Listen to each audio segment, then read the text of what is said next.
luto na siya. Lambot na talaga siya.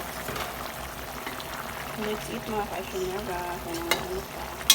Kung kalid ko naman good. So, ano nito ang adobo kayo? Nani siya mushroom o itlog. Kaya na po na yung klaseng luto ng adobo. So, masabaw siya. Mga ano ito mga Ashimera ka. Oh. May Ashimera ba? Ako lang ang ka-Ashimera. So, naa siya upat ka itlog. Napod siya mushroom.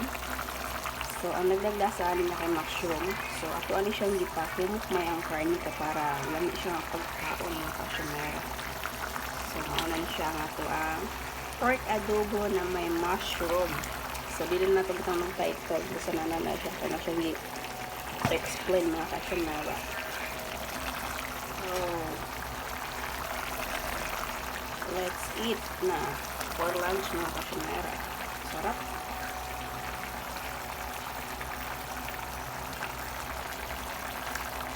So, tara na mga ka-Ashimera. Yung mga ka-Ashimera, marinig akong sundan ka ng adobo. Lambot na kayo siya. Let's eat lunch na mga ka-Ashimera.